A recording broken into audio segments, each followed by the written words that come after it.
بسم اللہ الرحمن الرحیم والحمد للہ رب العالمین والصلاة والسلام علی رسول خیر خلقہ محمد وعلی آلہ وصحبہ اجمعین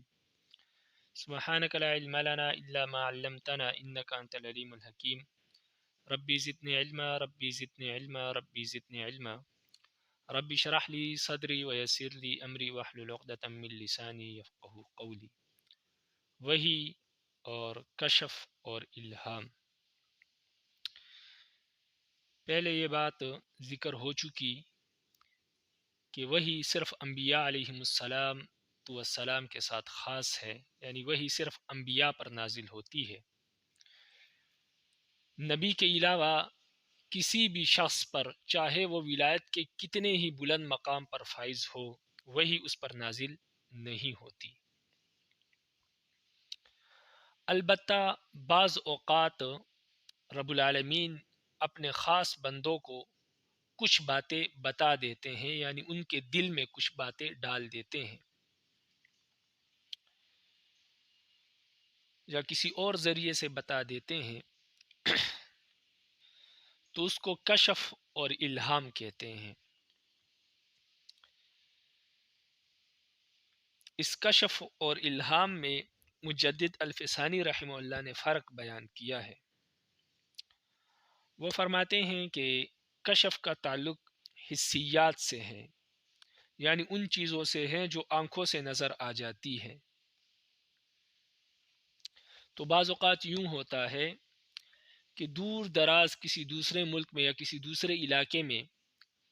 رب العالمین پردے ہٹا دیتے ہیں اور انسان کو وہ منظر دکھا دیتے ہیں، اس کو کشف کہتے ہیں۔ جیسے مشہور واقعہ ہے کہ حضرت عمر رضی اللہ تعالیٰ عنہ نے مدینہ میں موجود 400 کلومیٹر کے فاصلے پر یا 800 کلومیٹر کے فاصلے پر حضرت ساریہ رضی اللہ تعالیٰ عنہ کو سپہ سالار بنا کر ایک لشکر دیا تھا، وہ میدان جنگ میں لڑ رہے تھے۔ حضرت عمر مدینہ میں خطبہ دے رہے تھے اور رب العالمین نے ان کو وہ منظر دکھایا، تو یہاں سے حضرت عمر نے کہا یا ساریہ الجبل، ساریہ پہاڑ کی طرف جاؤ۔ تو وہ پہاڑ کی طرف گئے، اور جب واپس وہ لشکر لوٹا تو انہوں نے کہا کہ ہم نے حضرت عمر کی آواز فضا میں گونجتی ہوئی ہمیں سنائی دی، ہم نے حضرت عمر کی آواز کو سنا اور ہم اس کی طرف متوجہ ہوئے اور اس آواز پر ہم نے عمل کیا۔ تو یہ کشف تھا کہ اللہ تعالیٰ نے پردے اٹھا دیے اور حضرت عمر کو وہ منظر دکھایا۔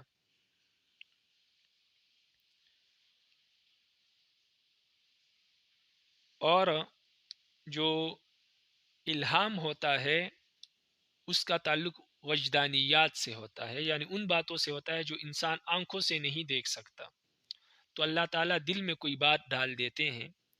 کسی علم کی کوئی بات ڈال دیتے ہیں، یا اس کے علاوہ کوئی اور بات ڈال دیتے ہیں،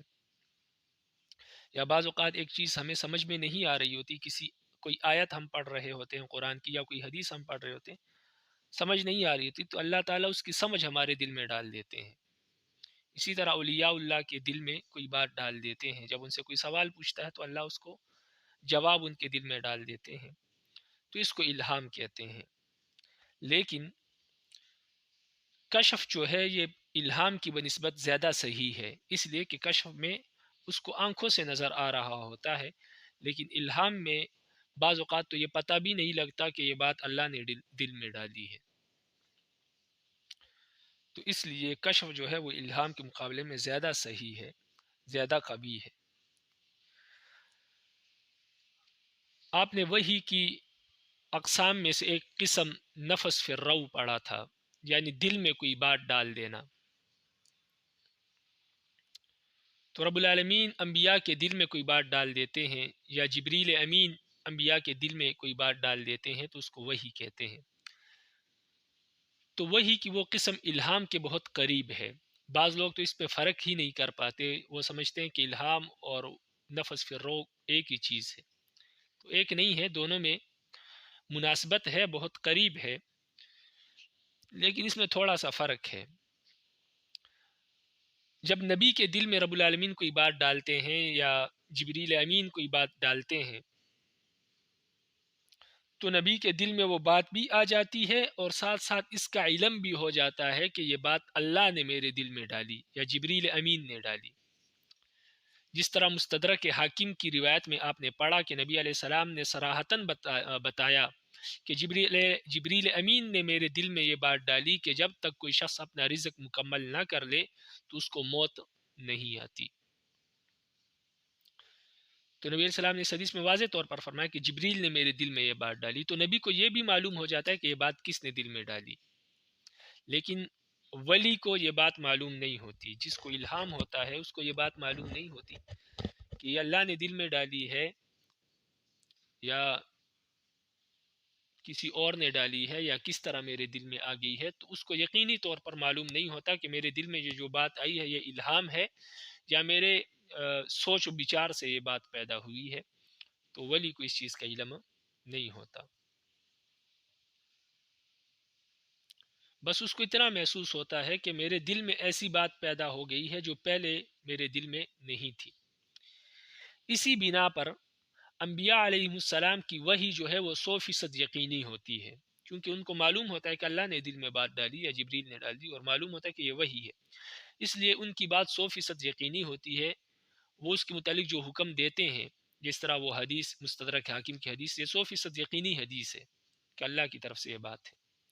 کوئی شخص اپنا رزق مکمل کیے بغیر نہیں مرتا۔ تو نبی کی جو وحی ہوتی ہے، جو بات ہوتی ہے، جو نفس فی الروح کے ذریعے ان کے دل میں وحی آتی ہے، وہ 100% یقینی ہوتی ہے۔ اگر نفس فی الروح کے وحی کے ذریعے نبی کوئی حکم دے تو اس کی پیروی کرنا فرض ہے، اس کی تابعداری کرنا فرض ہے۔ لیکن اولیاء کا جو الہام ہوتا ہے، ولی کا جو الہام ہوتا ہے، وہ یقینی نہیں ہوتا۔ اگر ولی کے دل میں کوئی بات پیدا ہو جائے الہام کے ذریعے تو وہ یقینی نہیں ہے، وہ شرعی حجت نہیں ہے، اور اس بات کا اتباع کرنا بھی فرض نہیں ہے۔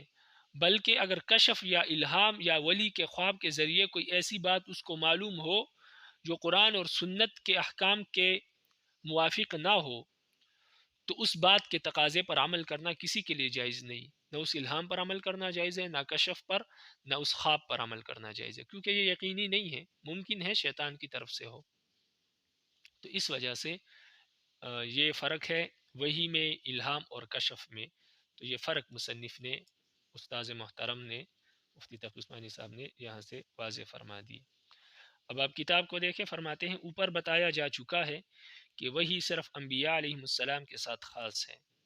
اور کسی بھی غیر نبی کو خواہ وہ تقدس اور ولایت کے کتنے بلند مقام پر ہو وحی نہیں آ سکتی۔ البتہ بعض اوقات اللہ تعالیٰ اپنے بعض خاص بندوں کو کچھ باتیں بتا دیتا ہے،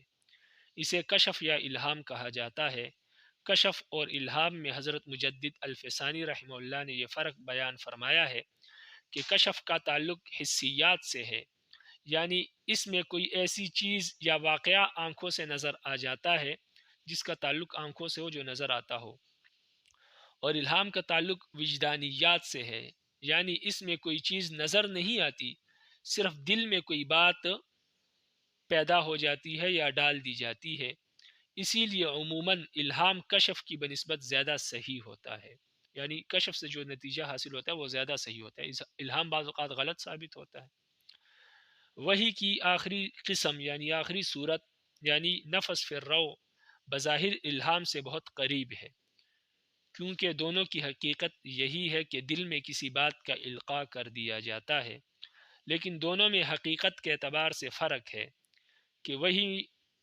صرف نبی کو ہوتی ہے، اور ساتھ ساتھ جب نبی کو وحی ہوتی ہے تو ساتھ ساتھ یہ بھی علم ہو جاتا ہے کہ یہ بات کس نے دل میں ڈالی ہے۔ چنانچہ مستدرک حاکم یعنی حاکم رحمہ اللہ کی مذکورہ روایت میں حضرت صلی اللہ علیہ وسلم نے صراحتاً بتلا دیا کہ روح القدس یعنی جبرائیل امین نے میرے دل میں یہ بات ڈالی ہے، لیکن الہام میں ڈالنے والے کی تعین نہیں ہوتی، بس یہ محسوس ہوتا ہے کہ دل میں کوئی ایسی بات آ گئی ہے جو پہلے نہیں تھی۔ اسی بنا پر انبیاء علیہ السلام کی وحی 100% یقینی ہوتی ہے اور اس کی پیروی فرض ہے، لیکن اولیاء اللہ کا الہام یقینی نہیں ہوتا، چنانچہ نہ وہ دین میں حجت ہے اور نہ اس کا اتباع فرض ہے، بلکہ اگر کشف، الہام یا خواب کے ذریعے کوئی ایسی بات معلوم ہو جو قرآن اور سنت کے معروف احکام کے مطابق نہیں ہے تو اس کے تقاضے پر عمل کرنا کسی کے نزدیک بھی جائز نہیں۔ وحی مطلوع اور وحی غیر مطلوع، نبی علیہ السلام پر جو وحی نازل ہوئی اور پھر وہ قرآن کا حصہ بنی اور ہم اس کی تلاوت کرتے ہیں ابھی، تو اس کو وحی مطلوع کہتے ہیں، یعنی وہ وحی جس کی تلاوت کی جاتی ہے۔ تو وحی کا وہ حصہ جو قرآن کی شکل میں نازل ہوا، جو قرآن میں موجود ہے، اور ہم اس کو قرآن کہتے ہیں اور ہم اس کی تلاوت کرتے ہیں، تو اسی طرح اصطلاح میں اس کو وحی مطلوع بھی کہتے ہیں، یعنی قرآن کو وحی مطلوع بھی کہتے ہیں، ایسی وحی جس کی تلاوت کی جاتی ہے۔ قرآن کریم کے علاوہ نبی علیہ السلام پر اور بھی تعلیمات نازل ہوئے ہیں وحی کے ذریعے، لیکن وہ وحی قرآن کا حصہ نہیں بن سکی، اس لیے اس کی تلاوت بھی نہیں کی جاتی۔ اس کو وحی غیر مطلوع کہتے ہیں، جو کہ صحیح احادیث ہے، نبی علیہ السلام کی سنتیں ہیں، یہ ساری کی ساری وحی غیر مطلوع ہے، کیونکہ یہ بھی وحی ہے، حدیث بھی اللہ کی طرف سے ہوتی ہے، لیکن چونکہ احادیث قرآن کا حصہ نہیں بن سکی تو ان کو احادیث کہتے ہیں، اور جو وحی کا جو حصہ قرآن بنا اس کو قرآن کہتے ہیں، وحی مطلوع کہتے ہیں۔ تو وحی کا جو حصہ قرآن بنا اس کو وحی مطلوع کہتے ہیں، یعنی ایسی وحی جس کی تلاوت کی جاتی ہے۔ اور وحی کا جو حصہ قرآن نہیں بن سکا بلکہ احادیث بن گئے، اس کو وحی غیر مطلوع کہتے ہیں۔ باقی وحی ہونے میں دونوں برابر ہے، قرآن بھی وحی ہے، احادیث بھی وحی ہے، اس میں چھوٹا سا فرق ہے، وہ آگے مصنف بیان کریں گے انشاءاللہ۔ وحی مطلوع کے ذریعے یعنی قرآن کریم میں اللہ تعالیٰ نے اسلام کے اصولی عقائد اور بنیادی تعلیمات عطا کیے،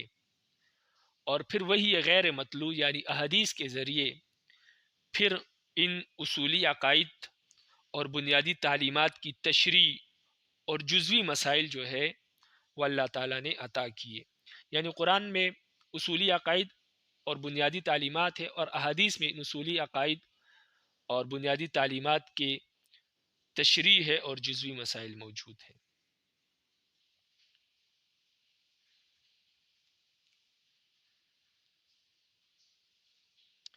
وحی مطلوع اور غیر مطلوع میں کیا فرق ہے؟ وحی مطلوع یعنی قرآن، وحی مطلوع یعنی قرآن یہ وہ وحی ہے جس میں معنی بھی اللہ نے دیا اور الفاظ بھی اللہ کے ہی ہے، یعنی قرآن میں جو الفاظ ہے یہ اللہ کی طرف سے نازل ہوئے اور اس کا جو معنی ہے وہ بھی اللہ کی طرف سے نازل ہوا، یعنی مضمون بھی اللہ کی طرف سے آتا ہے اور معنی بھی اللہ کے، الفاظ بھی اللہ کی طرف اللہ کے ہوتے ہیں۔ اور وہی غیر مطلوع یعنی جو احادیث ہے اس میں مضمون تو اللہ کی طرف سے آتا ہے، یعنی مضمون اللہ تعالیٰ نبی کو عطا کرتے ہیں کہ یہ بات امت کو بتلاؤ، لیکن الفاظ اللہ تعالیٰ کی نہیں ہوتے، بلکہ نبی اپنی زبان میں اپنے الفاظ میں اللہ تعالیٰ کے وہ احکامات مخلوق تک پہنچاتا ہے، تو اس کو وہی غیر مطلوع اور احادیث بھی کہتے ہیں۔ تو اللہ کے جو الفاظ ہیں اور مضمون بھی اللہ کا ہے تو وہی مطلوع ہے، اس کو ہم تلاوت کرتے ہیں، ہمیں ثواب ملتا ہے، اور وہ قرآن ہے۔ اور جو وہی غیر مطلوع ہے یعنی جس میں مضمون اللہ کا ہے، الفاظ نبی کے ہیں، اس کو حدیث کہتے ہیں، اس کی تلاوت نہیں کی جاتی۔ تو ایک حدیث میں نبی علیہ السلام نے فرمایا کہ مجھے قرآن عطا کیا گیا اور قرآن کی طرح قرآن کے ساتھ قرآن جیسی دوسری تعلیمات بھی عطا کی گئی۔ تو یہ دوسری تعلیمات جو ہے یہ وہی غیر مطلوع ہے یعنی احادیث ہے۔ تو اس حدیث میں جو قرآن جیسی اور تعلیمات سے مراد وہی غیر مطلوع یعنی احادیث مراد ہے۔ تو اسلامی احکام کے جزوی تفصیلات جتنے بھی ہیں وہ وہی غیر مطلوع کے ذریعے مسلمانوں کو بتائی گئی ہیں۔ تو اس لیے بعض لوگ اپنے آپ کو مسلمان تو کہتے ہیں، لیکن اپنے آپ کو اسلامی احکامات کی پابندیوں سے آزاد کرنے کے لیے وہ یہ شوشہ چھوڑتے ہیں کہ وہی غیر مطلوع یعنی احادیث یہ وہی نہیں ہے، یہ اللہ تعالیٰ کی طرف سے نبی علیہ السلام پر نازل نہیں ہوئے، یعنی یہ وہی نہیں ہے، بلکہ یہ وہ احکامات ہے جو نبی علیہ السلام نے ایک سربراہ مملکت کی حیثیت سے اس وقت کے زمانے کے لوگوں کے سامنے رکھے اور ان لوگوں کو یہ احکامات دیے۔ تو یہ اس زمانے کے اعتبار سے اس زمانے کے لوگوں کے لیے یہ احکامات موضوع تھے، اس وقت اس پر عمل ممکن تھا، آج ممکن نہیں۔ تو یہ نبی علیہ السلام کی باتیں ہیں، یہ کوئی وحی نہیں ہے، یہ ان کے احکامات ہیں جو انہوں نے دیے، اور وہی صرف قرآن ہے۔ لیکن ان کا یہ خیال بالکل غلط ہے اور بالکل باطل ہے۔ قرآن کریم کی متعدد آیات سے یہ بات معلوم ہوتی ہے کہ وہی صرف قرآن مجید میں منحصر نہیں ہے، قرآن کریم صرف وہی نہیں ہے، قرآن کریم کے علاوہ دوسری تعلیمات جو نبی علیہ السلام کو دی گئی وہ بھی وہی ہے، اور وہ بھی وہی کے ذریعے دیے گئے ہیں، وہ نبی علیہ السلام نے خود نہیں بتائے جس طرح یہ لوگ کہتے ہیں۔ تو مختلف آیات سے یہ بات معلوم ہوتی ہے کہ قرآن بھی وہی ہے، اور قرآن کے علاوہ دیگر تعلیمات یعنی احادیث جو ہے وہ بھی وہی ہے، لیکن اس کو وہی غیر مطلوع کہتے ہیں۔ تو ان آیات میں جن سے معلوم ہوتا ہے کہ قرآن کریم کے علاوہ بھی نبی علیہ السلام پر وحی نازل ہوئی اور احکامات دیے گئے، تو اس کی دلیل یہ آیت ہے، وما جعلنا القبلة التي كنت عليها إلا لنعلم من يتبع الرسول ممن ينقلب على عقبيه، سورہ بقرہ آیت نمبر 143۔ اور جس قبلے پر تم پہلے کاربند تھے اسے ہم نے کسی اور وجہ سے نہیں بلکہ صرف یہ دیکھنے کے لیے مقرر کیا تھا کہ کون رسول کا حکم مانتا ہے اور کون الٹے پاؤں پھر جاتا ہے۔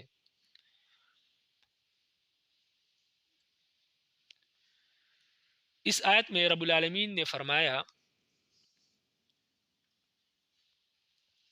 اس سے پہلے اس کا پس منظر سمجھ لے، مسلمان مدینہ طیبہ میں ایک عرصے تک بیت المقدس کی طرف رخ کر کے نماز پڑھتے تھے، پھر رب العالمین نے حکم دیا جو قرآن مجید میں موجود ہے کہ اب بیت اللہ کی طرف رخ کر کے نماز پڑھا کرو، تو نماز میں ہی صحابہ اور نبی علیہ السلام بیت اللہ کی طرف پھر گئے اور نماز ادا کی۔ لیکن اس آیت میں رب العالمین فرماتے ہیں کہ جب آپ بیت المقدس کی طرف رخ کر کے نماز پڑھتے تھے تو ہم نے آپ کو بیت المقدس کی طرف رخ کر کے نماز پڑھنے کا حکم اس لیے دیا تھا تاکہ ہمیں معلوم ہو کہ کون سا شخص آپ کی پیروی کرتا ہے، آپ کی اطاعت کرتا ہے، فرما برداری کرتا ہے، اور کون سا شخص آپ کی فرما برداری نہیں کرتا۔ تو اس آیت میں رب العالمین نے فرمایا کہ ہم نے آپ کو بیت المقدس کی طرف رخ کر کے نماز پڑھنے کا حکم دیا تھا، تو اللہ تعالیٰ نے اپنی طرف منسوب کیا۔ لیکن قرآن مجید کو شروع سے لے کر الحمدللہ سے لے کر والناس تک آپ پڑھے، آپ کو کہیں پر بھی یہ حکم نہیں ملے گا کہ اللہ تعالیٰ نے نبی کو یہ حکم دیا ہو کہ آپ بیت المقدس کی طرف رخ کر کے نماز پڑھو۔ تو پھر اللہ تعالیٰ نے کیسے کہا کہ ہم نے آپ کو حکم دیا تھا؟ تو لازمی بات ہے اللہ تعالیٰ نے اگر حکم دیا ہے، اللہ تعالیٰ جھوٹ تو نہیں بولتے، نعوذ باللہ، اللہ تعالیٰ نے اگر حکم دیا ہے تو وہ وہی ہے، اور قرآن مجید میں وہ موجود نہیں ہے تو پھر احادیث میں موجود ہے، قرآن میں نہیں ہے تو احادیث میں ہے۔ جب قرآن مجید میں موجود نہیں ہے تو اس کا مطلب یہ ہے کہ وہی صرف قرآن مجید میں منحصر نہیں ہے، قرآن مجید کے علاوہ بھی نبی علیہ السلام پر وحی نازل ہوئی ہے، اور یہ آیت خود اس بات پر دلالت کرتی ہے کہ اللہ تعالیٰ فرماتے ہیں کہ ہم نے حکم دیا تھا، تو جب اللہ نے حکم دیا وہ وحی ہے، اور جب وحی ہے اور قرآن میں نہیں ہے تو معلوم ہوا کہ قرآن مجید کے علاوہ بھی نبی علیہ السلام پر وحی نازل ہوئی۔ تو جو لوگ کہتے ہیں کہ صرف قرآن مجید وحی ہے، اس کے علاوہ کوئی وحی نازل نہیں ہوئی، ان کی یہ بات غلط ہے، یہ خود قرآن سے ثابت ہے کہ قرآن کے علاوہ بھی وحی نازل ہوئی۔ اسی طرح سورہ تحریم آیت نمبر 3 میں رب العالمین نے فرمایا فلما نبات به واظهره اللہ علیہ عرف بعضه واعرض عن بعض، پھر جب اس بیوی نے وہ بات کسی اور کو بتلا دی اور اللہ نے یہ بات نبی پر ظاہر کر دی تو اس نے اس کا کچھ حصہ جتلا دیا اور کچھ حصے کو ٹال گئے۔ اس آیت کی مختصر تشریح یہ ہے کہ نبی علیہ السلام کی ازواج مطہرات میں سے ایک زوجہ نے نبی علیہ السلام سے کچھ بات چھپانا چاہی تھی، اللہ تعالیٰ نے بذریعہ وحی آپ صلی اللہ علیہ وسلم کو وہ بات بتا دی۔ آپ صلی اللہ علیہ وسلم نے فرمایا، آپ صلی اللہ علیہ وسلم نے پھر اس اپنی زوجہ سے پوچھا کہ آپ نے یہ بات مجھ سے چھپائی تھی، تو اس نے کہا کہ آپ کو کیسے معلوم؟ تو نبی علیہ السلام نے فرمایا کہ مجھے اللہ تعالیٰ نے بتائی ہے یہ بات۔ وہ کیا بات تھی؟ وہ قرآن مجید میں کہیں پر بھی موجود نہیں ہے، لیکن اللہ تعالیٰ نے بتائی ہے، یعنی وحی کے ذریعے اللہ نے بتائی۔ تو اس سے بھی معلوم ہوتا ہے کہ وحی کے ذریعے اللہ تعالیٰ نے نبی کو بات بتائی لیکن وہ قرآن میں موجود نہیں ہے، تو اس کا مطلب یہ ہے کہ قرآن کے علاوہ بھی نبی علیہ السلام پر وحی نازل ہوئی ہے، یعنی وہ وحی بھی نبی علیہ السلام پر نازل ہوئی جو قرآن کے حصہ نہیں بنی، تو اسی کو غیر مطلوع کہتے ہیں۔ تو جو لوگ یہ دعویٰ کرتے ہیں کہ صرف قرآن مجید وحی ہے، قرآن مجید کے علاوہ کوئی وحی نازل نہیں ہوئی، تو ان دو آیات سے ان کا یہ دعویٰ باطل ہو جاتا ہے، ختم ہو جاتا ہے۔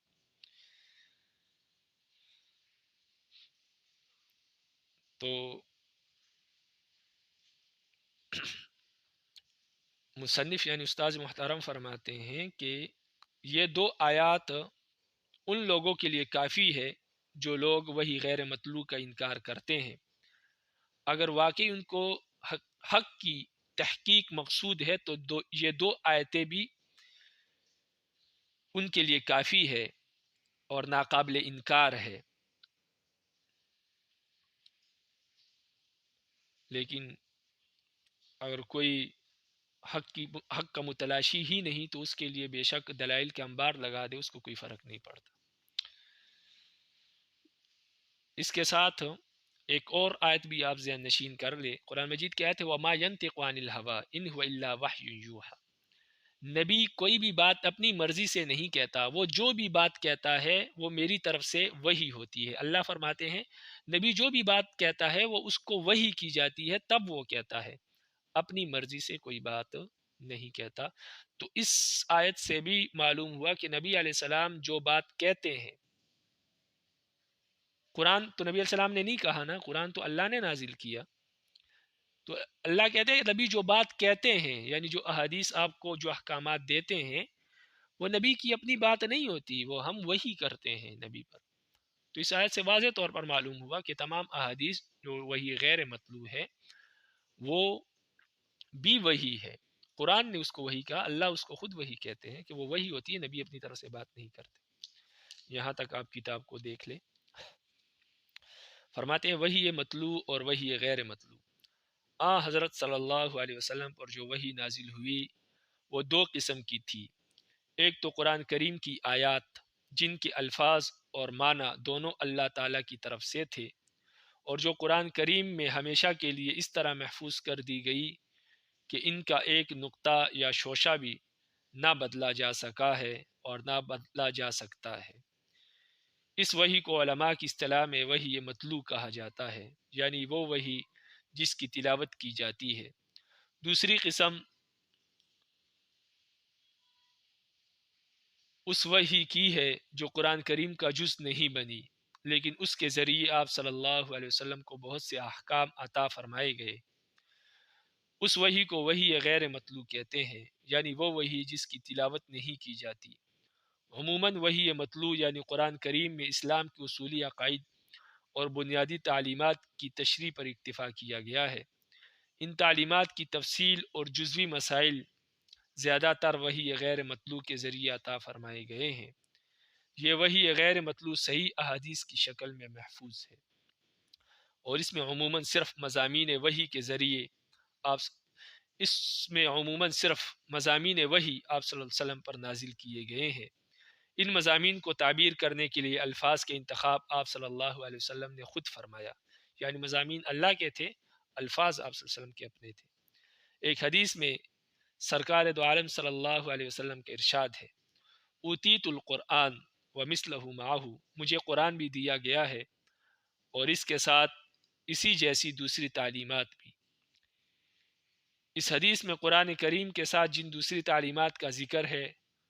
ان سے مراد یہی وہی غیر مطلوع ہے، یعنی احادیث ہے۔ اسلامی احکام کی جزوی تفصیلات چونکہ اسی وہی غیر مطلوع کے ذریعے بتائی گئی ہے، اس لیے جو لوگ اپنے آپ کو مسلمان کہنے کے باوجود اسلامی احکام کی پابندیوں سے آزاد زندگی گزارنا چاہتے ہیں، انہوں نے کچھ عرصے سے یہ شوشہ چھوڑا ہے کہ وہی غیر مطلوع کوئی چیز نہیں۔ حضرت صلی اللہ علیہ وسلم پر جتنی وحی اللہ تعالیٰ کی طرف سے نازل ہوئی ہے وہ سب قرآن کریم میں محفوظ ہے۔ قرآن کریم کے علاوہ جو احکام آپ صلی اللہ علیہ وسلم نے دیے وہ ایک سربراہ مملکت کی حیثیت سے دیے، جو صرف اس زمانے کے مسلمانوں کے لیے واجب العمل تھے۔ آج ان پر عمل کرنا ضروری نہیں، لیکن یہ خیال بالکل غلط اور باطل ہے۔ خود قرآن کریم کی متعدد آیات سے معلوم ہوتا ہے کہ وحی الہی صرف قرآن کریم میں منحصر نہیں، بلکہ آیات قرآنی کے علاوہ بھی آپ صلی اللہ علیہ وسلم کو بہت سی باتیں بذریعہ وحی بتائی گئی تھی۔ اس بات کی تائید میں چند قرآنی دلائل ملاحظہ فرمائیں۔ وما جعلنا القبلة التي كنت عليها إلا لنعلم من يتبع الرسول ممن ينقلب على عقبيه، سورہ بقرہ آیت نمبر 143۔ اور جس قبلے پر تم پہلے کاربند تھے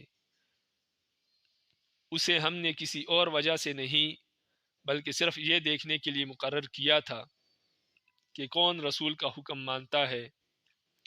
اور کون الٹے پاؤں پھر جاتا ہے، یعنی کون نہیں مانتا۔ ہر مسلمان جانتا ہے کہ حضرت صلی اللہ علیہ وسلم مدینہ طیبہ میں ایک عرصے تک بیت المقدس کی طرف رخ کر کے نماز پڑھتے رہے۔ اس کے بعد جب دوبارہ بیت اللہ کی طرف رخ کرنے کا حکم ہوا تو یہ آیت نازل ہوئی، جس کا خلاصہ یہ ہے کہ ہم نے بیت المقدس کی طرف منہ کرنے کا حکم صرف اس لیے دیا تھا تاکہ یہ بات واضح ہو جائے کہ کون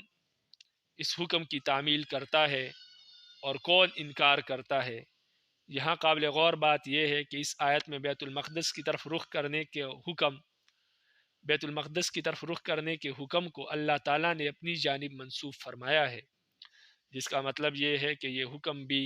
ہم نے ہی دیا تھا۔ اب قرآن کریم کو الحمدللہ سے لے کر والناس تک پڑھ لے، اس میں کہیں یہ حکم نہیں ملے گا کہ بیت المقدس کی طرف رخ کر کے نماز پڑھو۔ اس سے صاف ظاہر ہے کہ یہ حکم اللہ تعالیٰ نے کسی ایسے وحی کے ذریعے دیا تھا جو قرآن کریم میں مذکور نہیں، یعنی قرآن کریم کا حصہ نہیں بن سکی، اور اسی وحی کا نام وحی غیر مطلوع ہے۔ جس سے معلوم ہوا کہ قرآن کریم کے علاوہ بھی وحی موجود ہے، نبی علیہ السلام پر وحی نازل ہوئی اور اسی کو وحی غیر مطلوع کہتے ہیں۔ دوسری آیت، فلما نبات به واظهره الله عليه عرف بعضه واعرض عن بعض، سورہ تحریم آیت نمبر 3۔ پھر جب اس بیوی نے وہ بات کسی اور کو بتلا دی اور اللہ نے یہ بات نبی پر ظاہر کر دی تو اس نے اس کا کچھ حصہ جتلا دیا اور کچھ حصے کو ٹال گئے۔ اس آیت کی تشریح مختصراً یہ ہے کہ حضرت صلی اللہ علیہ وسلم کی ایک زوجہ مطہرہ نے ایک بات حضرت صلی اللہ علیہ وسلم سے چھپانی چاہی تھی۔ اللہ تعالیٰ نے بذریعہ وحی آپ صلی اللہ علیہ وسلم کو وہ بات بتلا دی۔ اس پر انہوں نے آپ صلی اللہ علیہ وسلم سے پوچھا کہ یہ بات آپ صلی اللہ علیہ وسلم کو کس نے بتائی؟ آپ صلی اللہ علیہ وسلم نے فرمایا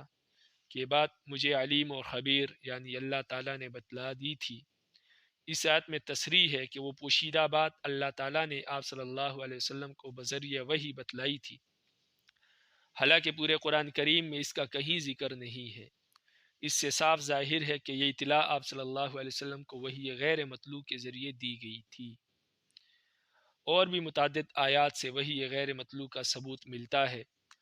یہاں اختصار کے پیش نظر صرف انہی دو آیتوں پر اکتفا کیا جاتا ہے۔ اگر تحقیق حق مقصود ہو تو یہ دو آیتیں بھی اس بات کا ناقابل انکار ثبوت مہیا کرنے کے لیے کافی ہے کہ وہی غیر مطلوبی وہی کی ایک قسم ہے، اور وہ بھی وہی مطلوب کی طرح یقینی اور واجب الاتباع ہے، یعنی احادیث بھی قرآن کی طرح یقینی ہے اور واجب الاتباع ہے۔ وما علینا الا البلاغ المبین۔ رب العالمین